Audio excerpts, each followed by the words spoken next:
Você está assistindo Teoria de Tudo. O rádio põe no ar uma conversa incerta. Eu leio pelos muros uma coisa concreta. Do outro lado da rua. Olá, olá, olá, bom dia, boa tarde, boa noite. Estamos no ar para mais uma entrevista aqui do nosso canal do Sabe Caxias, nos recortes do Teoria de Tudo e também na nossa programação que você está acostumada a acompanhar desde 2010 a nossa programação e também as nossas produções online. No guarda-chuva de Sabe Caxias está também o Teoria de Tudo e na nossa rádio, né, sabecaxias.com.br, aonde você ouve os nossos conteúdos, os nossos debates, as nossas conversas, enfim. E por isso sempre é importante citar, né, Em Busca da Razão Perdida, mais de 750 edições, pensando bem dá para ser feliz, o nosso mote desde o início, e vamos em frente. Hoje, né, vamos tratar de um assunto bem interessante, muito importante, que é a questão de trânsito. Temos falado, inclusive, de trânsito aqui na nossa cidade e eu vou chamar já daqui a pouco as convidadas. Uma delas você já conhece da nossa programação, a Mari Tondello, né, que é especialista em trânsito, traz uma convidada especializada também. Aqui em Caxias nós temos a polêmica do corredor de ônibus e do sinal vermelho. É um absurdo. Mas a questão é o fim da obrigatoriedade de autoescolas. Argumentos a favor e contra, né, estão sendo debatidos e nós vamos ouvir das pessoas que sabem. Eu, particularmente, né, acho temeroso, né, acabar com a autoescola é como você acabar com a escola, né, o nome já diz autoescola, né, enfim. Mari Tondello, pedagoga especialista em trânsito, observadora certificada do ONSV, representante do Movimento Maio Amarelo, especialista em Direito de Trânsito, especialista em Mobilidade Urbana e Trânsito, instrutora e multiplicadora de trânsito, mestre em Educação, especializada em EJA, diretora de ensino para CFC, vai falar conosco já, e também a convidada Iomara Julita Ribeiro. Ela é advogada, especialista em trânsito, graduada e pós-graduada em gestão de trânsito, com ampla atuação na defesa e valorização dos centros de formação de condutores em Santa Catarina e empresas credenciadas ao Detran e Senatran, né? Eu vou resumir aqui, né, porque elas são muito mais aprofundadas do que isso. Eu vou trazer para elas as convidadas, desmutar o microfone delas aqui, né? Primeiramente, já que está mais acostumada a estar no programa, quero dar um bom dia a Mari Tondello, bem-vinda, né? A nossa série ficou parada no tempo, né? Mas ela sempre volta, é igual a Game of Thrones, né? Sempre vai ter, é igual o Rambo, sempre vai ter o Rambo 14, Rambo 15, aqui o assunto é um pouco mais, né, inteligente, eu diria, né? Sem desrespeitar os amantes do Rambo, né? Enfim, Mari, bom dia.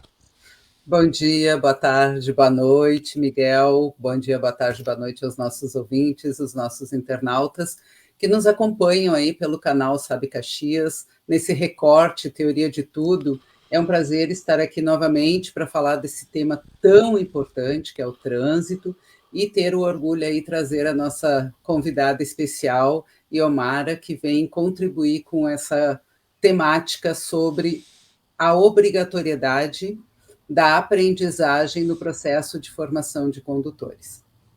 Legal. Iomara, seja bem-vindo ao Teoria de Tudo. Bom dia. Olá, bom dia, boa tarde, boa noite. É um prazer estar aqui com vocês. Cumprimento também todos que nos acompanham pelos canais aqui do programa. E eu digo que é um prazer muito grande e eu acho que esse debate é muito produtivo e traz um alerta para a população em especial. Nós vamos conversar a respeito disso e eu vou trazer algumas novidades para vocês sobre o que está acontecendo no cenário nacional. Legal, vamos falar sobre isso então.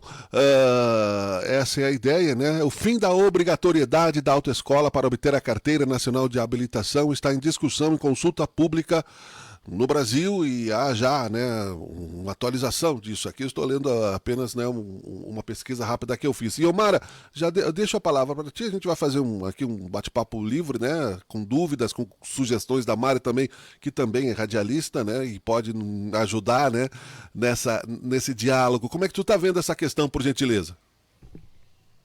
Primeiro, eu quero dizer para vocês o seguinte, e eu acho que cabe um alerta para toda a população.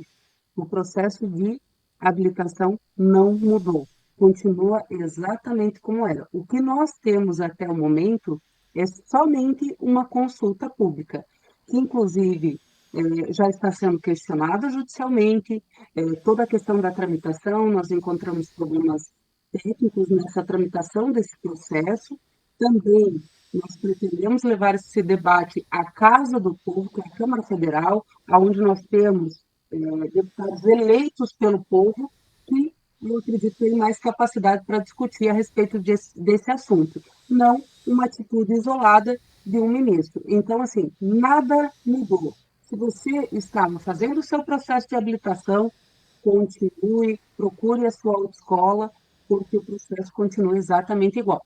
Particularmente, eu e Omara, não acredito que nós teremos essas mudanças propostas pelo ministro, apesar da divulgação ser bastante intensa, mas eu vou colocar para vocês todas as questões, o que vem ocorrendo em Brasília. Eu tenho acompanhado de forma ativa todo esse processo, tá? Inclusive em Santa Catarina, eu represento a ATRAESC, a Associação de Trânsito aqui do Estado de Santa Catarina, nós lançamos uma campanha que ela se chama Primeira CNH, pela vida, contra o populismo. Por que dessa campanha? Porque nós entendemos que o que está acontecendo é uma medida populista de cunho eleitoreiro, que o que se pretende, e isso acontece, então é um alerta para toda a população, porque se vocês perceberem, em todo ano pré-eleitoral começa essa discussão a respeito do processo de formação de condutores. E nesse ano não seria diferente. Inclusive, em governos anteriores, enfim, independente do governo, essa situação vem sendo discutida e vem se falando muito nessa questão de acabar com a obrigatoriedade das aulas. No entanto, o que acontece? O Estado não cumpre a parte dele, que é a formação, a educação para o trânsito desde a pré-escola, e o único contato que o cidadão vai ter com a educação para o trânsito é através do Centro de Formação de Condutores. Então, acabar com isso é muito temerário, nós temos um grande risco, e eu acredito que exige uma ampla discussão ainda. Aí nós vamos discutir logo mais, vou explicar para vocês a questão do colapso no SUS, enfim, tem uma série de questões que podem ser impactadas com essa medida. Mari. E, Omara, explica para nós de uma forma mais clara, bem aprofundada, como esse processo do fim da autoescola ou da obrigatoriedade, né, do curso de aprendizagem para a formação de condutores vai refletir nos nossos índices de mortalidade, de vidas que nós podemos perder, de sequelas que nós teremos, porque o aprendizado vai se dar na prática real, na vida real.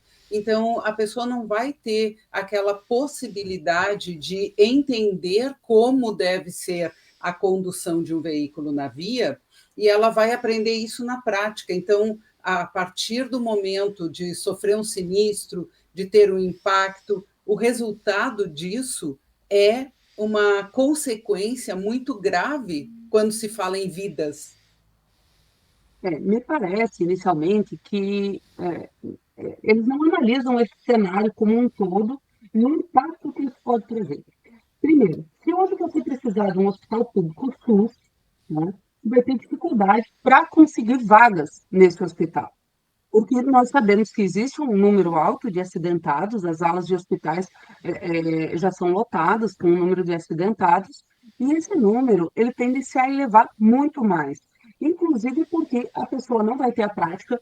O que o ministro pretende é tirar o comando duplo, tirar a questão do vínculo com o Centro de Formação de Condutores. Na verdade, trata-se de um processo de uberização da formação de condutores. Então, a gente sabe que existe um lobby muito grande por trás disso, né? E não foi pensado no cidadão esse processo. Por quê?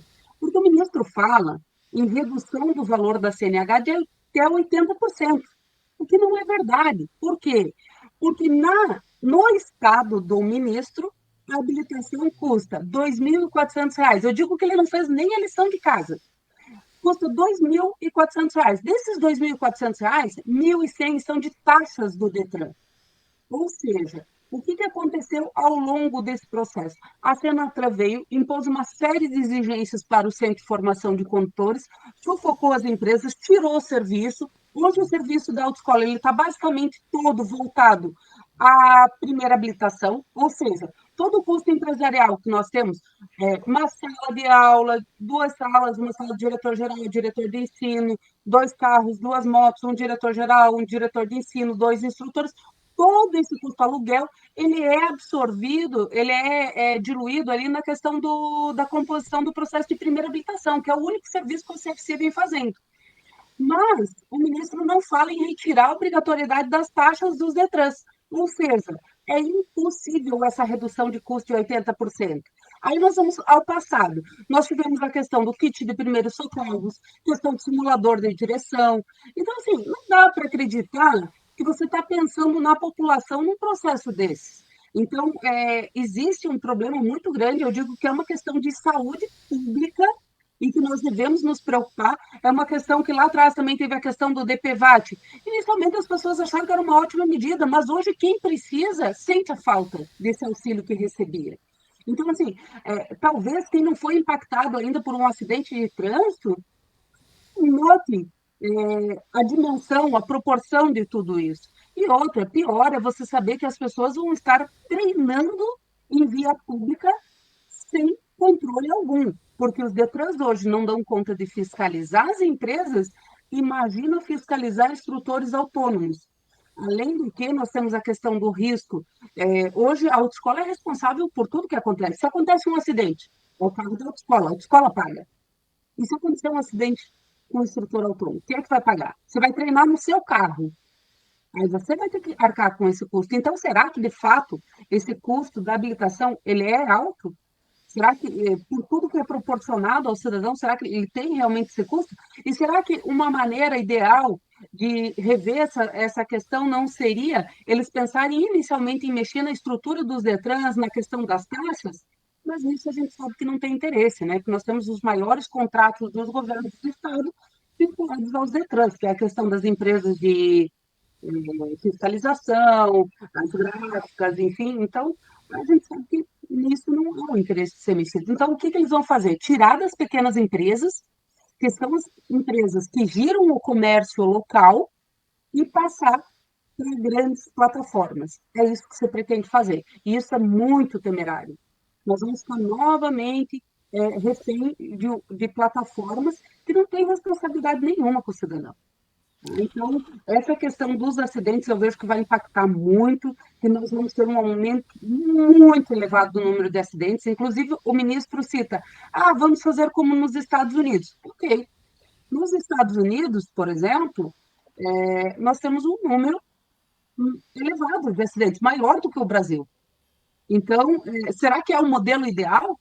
Sendo que nós temos a questão do Penatrans, da previsão de redução de acidentes. Então, ele está totalmente contra a educação para o trânsito, contra o que foi previsto no Penatrans para a redução da década de redução de acidentes. Então, é algo que eu não vejo que vai melhorar para a população.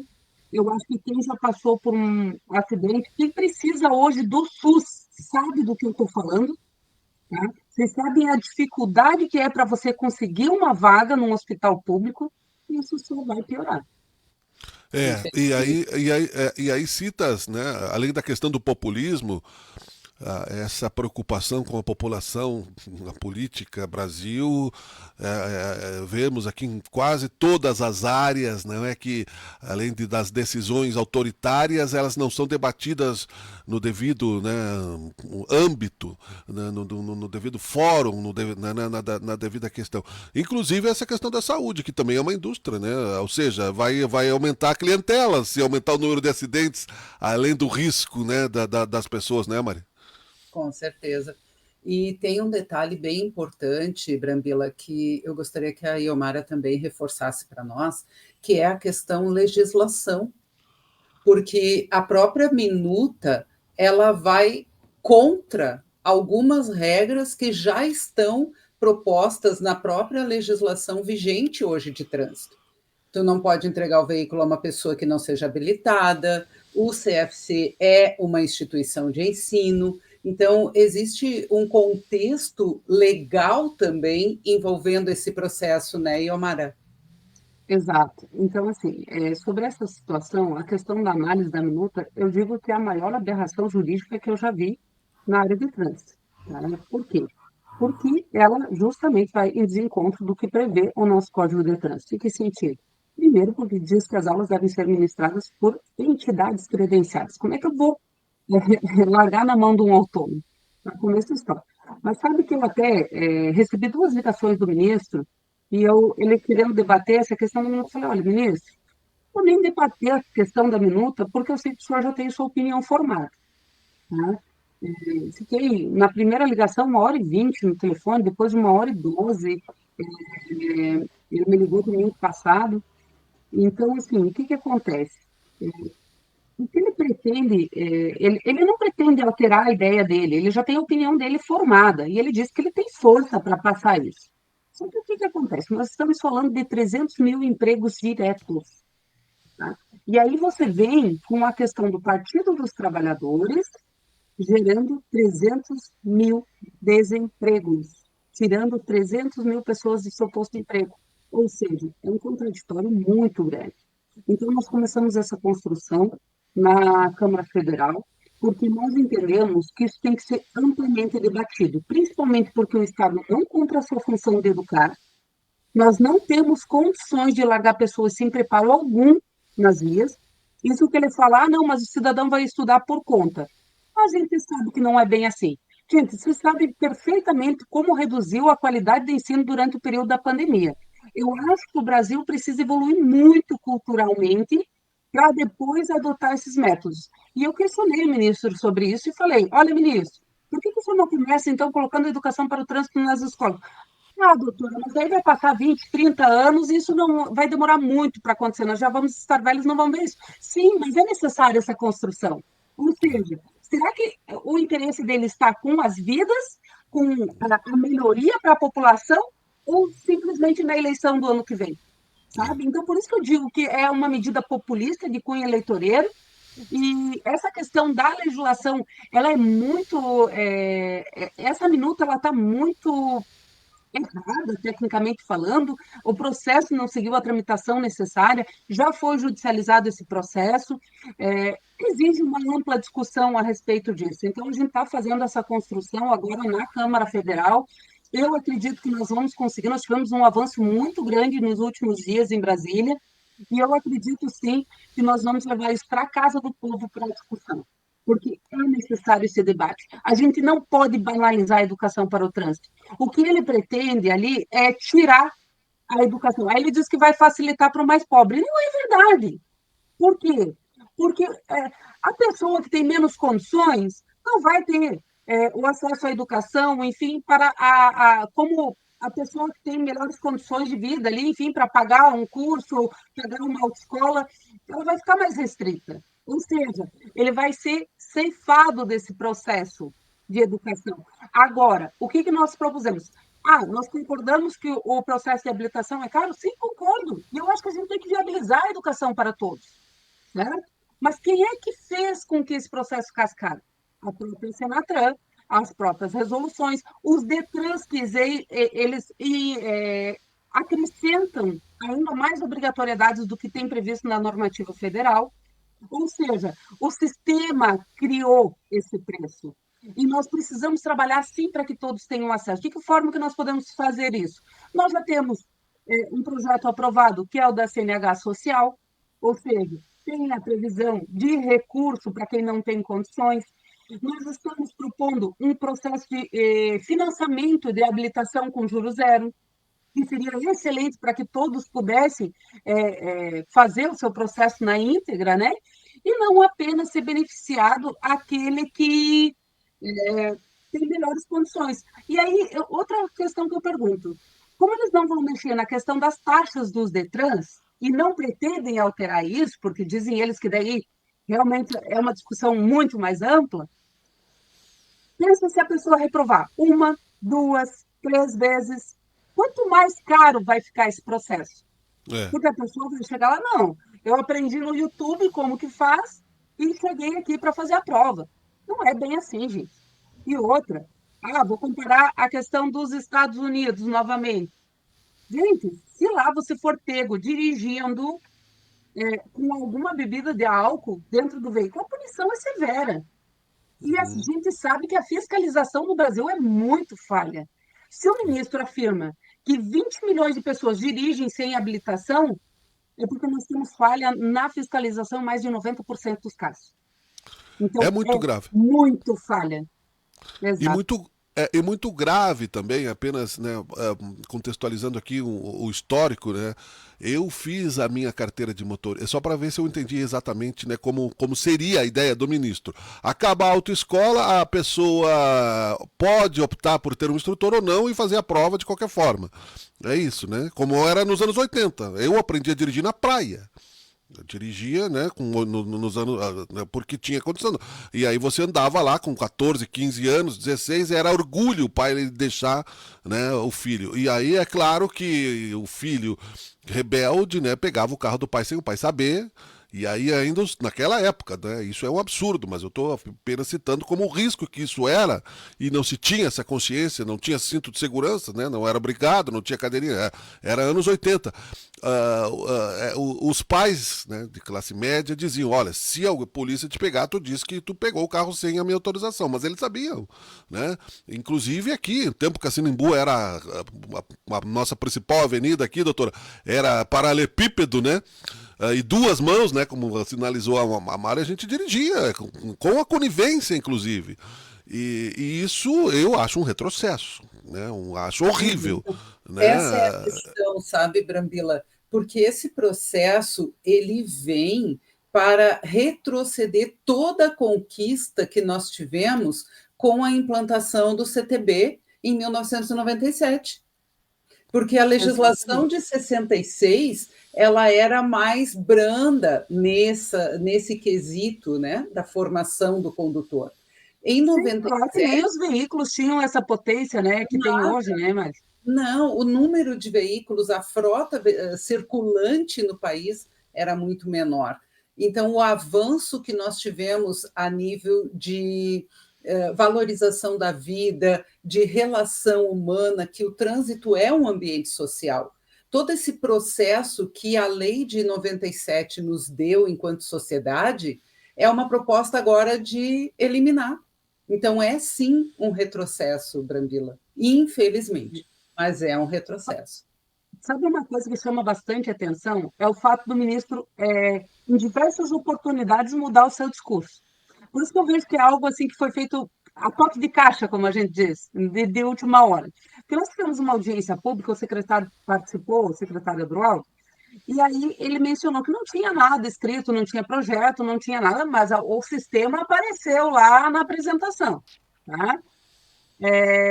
Aí o que acontece?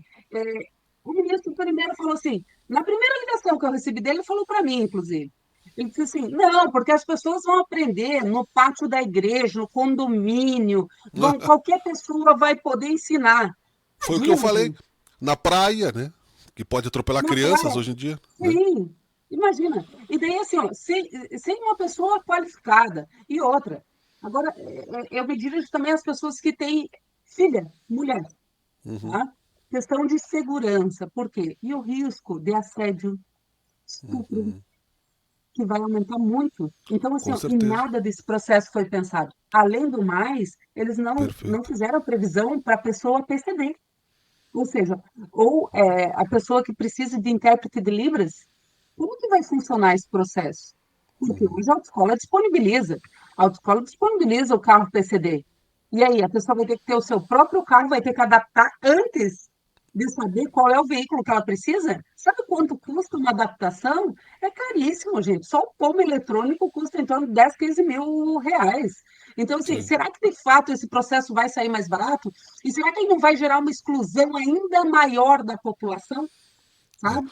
Então, é um retrocesso muito grande tudo isso, e você vê que é uma situação assim que não tem nada definido. Aí agora eles mudaram, agora estão falando na figura do instrutor autônomo, porque vai ser uma oportunidade gigantesca para os instrutores. Gente, por amor de Deus, como é que funciona o Uber.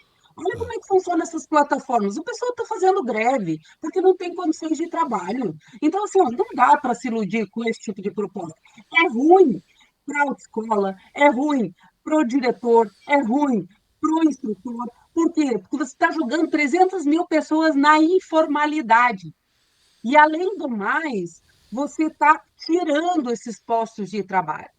E uma coisa que eu acho que vale muito a gente ficar atento também é que começa com a autoescola.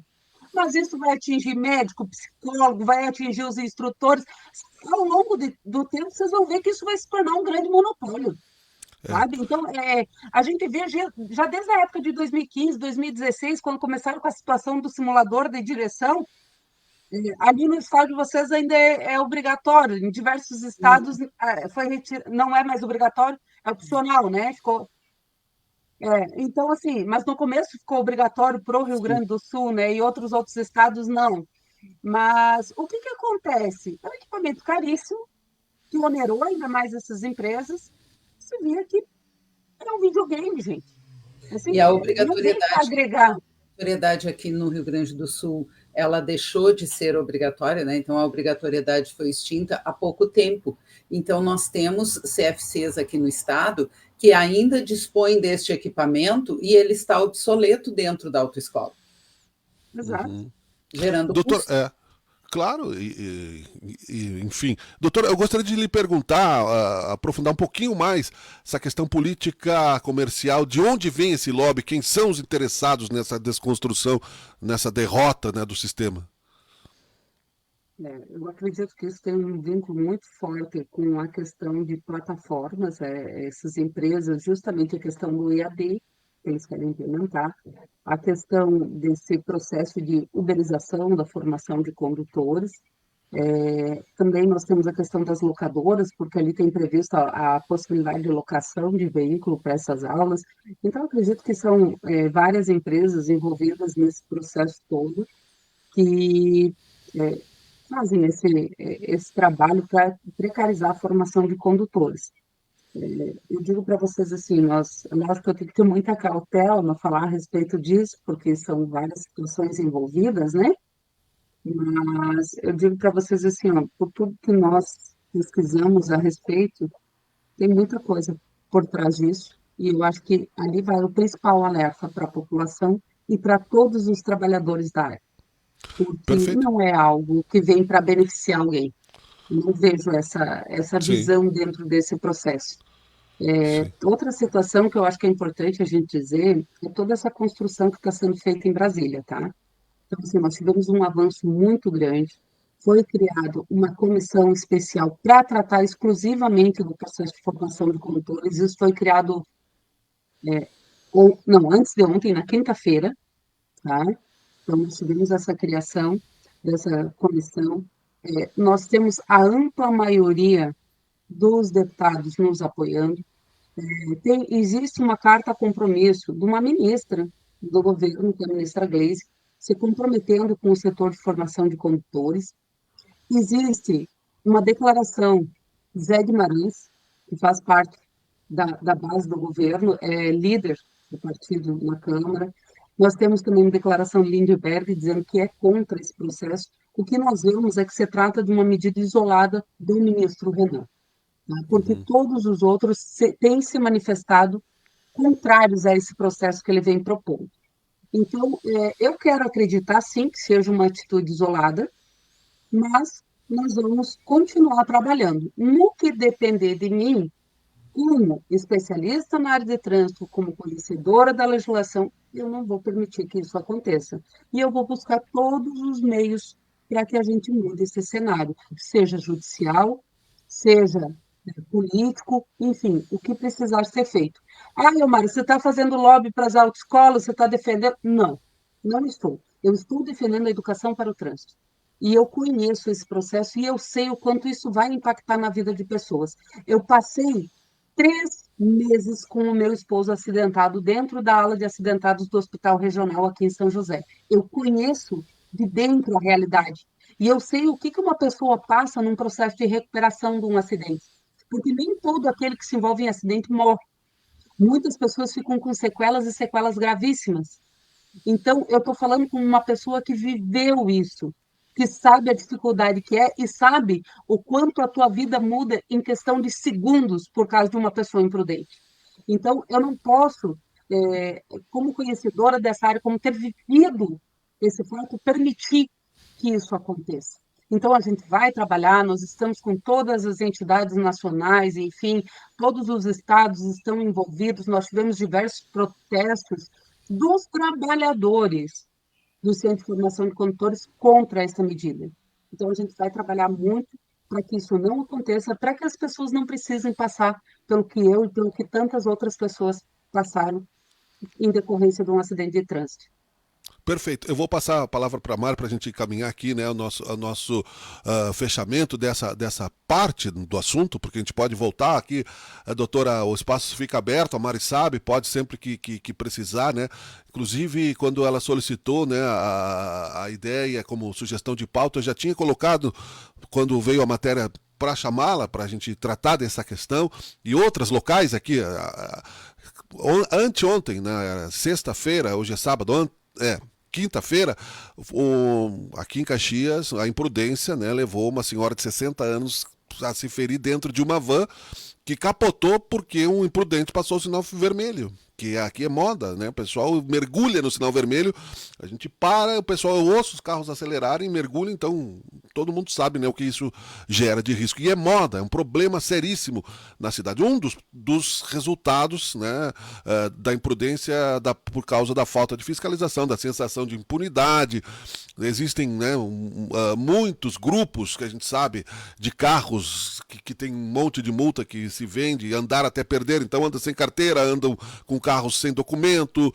E toda essa desconstrução, além dos lobbies, como a senhora citou, já na questão do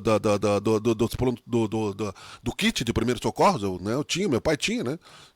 Quem é que ia fazer uma sutura? Quem é que ia fazer? A minha esposa é da área da saúde. Quem é que ia fazer uma massagem cardíaca? Ia matar a pessoa, ia deixar a pessoa paraplégica, tu não pode mexer Então, né, nós não podemos permitir que a ignorância avance para depois reconstruir aquilo que é desconstruído, porque isso eu vejo como atraso e custo financeiro de vidas, né? Não é só de dinheiro, são pessoas. A senhora falou bem no começo, em todas as áreas, eu cito, e só para concluir, citamos aqui também na área da cultura, faconaços, né, que as pessoas fazem de cima para baixo, sem consultar os interessados, enfim, na área outras também da saúde. É um problema que o Brasil está vivendo, talvez pelo fundamentalismo político, não tem mais debate, né? Todo mundo tem razão, né? De um lado a razão jogada para o outro lado, ninguém conversa. Aí a coisa fica realmente complicada, né, Mari? Verdade. É muito importante esse debate, é muito importante levar essas informações para a população, Brambila, porque hoje, infelizmente, nós temos muita desinformação solta na mídia. A rede mundial de computadores, ela é uma excelente ferramenta, mas, infelizmente, nem todo mundo usa do jeito mais correto ou da maneira mais certa. Mas eu acho muito importante isso que a Iomara nos traz, de levar o assunto para o caminho certo. Não é uma ação isolada de quem detém o poder, de quem está com a caneta na mão neste momento, mas de levar o assunto para o Congresso Nacional, que é o caminho. Nós vivemos num país presidencialista congressista, então nós não podemos atalhar caminhos. Nós não podemos ter de uma atitude governamental o corte do direito institucionalizado da população. Então, acho que esse papel de levar a Brasília, de movimentar a nossa capital enquanto Congresso, enquanto poder legislativo, para buscar a sua real função, que é discutir, debater a relação de uma sociedade, eu acho isso fundamental. E é muito importante, e agradecemos muito a você, nos abrir este canal para que a população entenda isso, porque não é só uma discussão isolada de um setor da sociedade, é uma discussão que envolve toda a sociedade, é uma discussão que envolve um contexto profissional, um contexto técnico, um contexto legislativo, mas, acima de tudo, um contexto de vida. Claro. Vidas que nós não vamos recuperar quando as perdemos, vidas que podem ser transformadas quando tivermos sequelas permanentes, vidas que podem ser interrompidas, mas vidas que podem ser transformadas. E isso precisa ser analisado. Então, é muito importante esse espaço para esclarecimentos. E eu quero agradecer a você por nos abrir essa porta. Quando você me chamou, eu disse, me dá uns dias aí que nós vamos buscar alguém que está lá para trazer informações mais concretas. E agradeço muito a Iomara por aceitar esse desafio de vir participar conosco para expor este momento, porque isso é muito importante. Muito obrigada. Legal, muito obrigado. Imagina, como diz a minha mãe, queria... nada mais que a minha obrigação, viu, doutora? Mari Brambila, eu que quero agradecer a oportunidade de estar aqui no Sabe Caxias News e estar podendo conversar com toda a população, podendo levar um pouquinho mais de esclarecimento a respeito disso. E, como eu disse, realmente é uma questão de saúde pública, eu acho que a gente deve se preocupar, eu acho que a gente deve se preocupar muito além da questão de custo. Eu entendo que nós temos que viabilizar o processo de habilitação para todos, mas fica até um comparativo. Milhares de pessoas dirigem sem capacete, ou o capacete é caro. Eu vou tirar a obrigatoriedade? Não, eu tenho que viabilizar o acesso dessas pessoas a ter o capacete. Eu tenho que viabilizar o acesso dessas pessoas à educação para o trânsito. Então, é isso que nós estamos fazendo. A gente quer essa construção, a gente quer um preço justo e acessível para todos. Nós não somos contra mudanças e, aliás, há muitos anos nós viemos solicitando essas mudanças junto aos órgãos competentes. A gente quer esse acesso para toda a população, mas a gente não quer que ninguém perca a educação para o trânsito, que não se precarize esse processo. A gente não quer milhares de desempregados nas ruas. Nós queremos um processo justo, que seja debatido, algo que seja acessível para toda a população e que nós não pagamos pelo que é mais caro, que é a vida. Porque uma vida não tem preço. Então, nós não podemos arriscar com vidas. Então, é um apelo que eu faço para todos vocês, todos que nos acompanham aqui, entendam um pouco melhor o que está nessa discussão. E nós estamos preocupados muito além da manutenção desses empregos, da manutenção dessas empresas, não é isso. Nós estamos preocupados com as vidas. Eu estudei muito na área de trânsito para hoje ser defensora da educação para o trânsito. E eu entendo as consequências disso. Então, é necessário que vocês compreendam o que está por trás de todo esse processo, a questão dos lobbies que são feitos para essa construção. Então, fica aqui o meu recado, não deixe de procurar o seu CFC, continue o seu processo de habilitação, vai ser o meio, sem dúvida, até no valor que está hoje, vai ser o meio mais barato e mais seguro. Por quê? Porque você vai aprender melhor, você vai ter maior facilidade. E facilidade, eu digo, em decorrência de um aprendizado no momento de um exame, porque você está com pessoas especializadas te ensinando. É um cálculo de risco, ao longo de uma vida. Exatamente. Então, procure o seu CFC. Obrigada, pessoal. Obrigada pela oportunidade de estar aqui com vocês. Eu espero que cada um coloque a mão na consciência que a gente possa levar esse debate realmente à Câmara dos Deputados, para que seja um debate justo, amplo, e que a gente possa mudar esse processo todo para ficar mais acessível para todos. E nós esperamos voltar a conversar, que não passe, né, doutora? Que não vá à frente, que seja, né, a força da razão. Nosso slogan aqui, nosso bordão, em busca da razão perdida, que a gente não perca a razão para ter que recuperar, não é? Conversei aqui com a doutora Iomara Julita Ribeiro, advogada, especialista em trânsito, sobre essa questão, né, o fim da obrigatoriedade das autoescolas, e a Mari Tondello também, que já é conhecida aqui do programa, pedagoga especialista em trânsito. Doutora, muito obrigado, foi um prazer tê-la, até o próximo encontro, bom dia. Bom dia, obrigada. Tchau, Mari, bom dia. Bom dia, boa tarde, boa noite. Tchau, pessoal. Tchau, tchau. Teoria de Tudo fica por aqui. Tchau. Intervalo, já voltamos. Tchau, tchau. Você está assistindo Teoria de Tudo. O rádio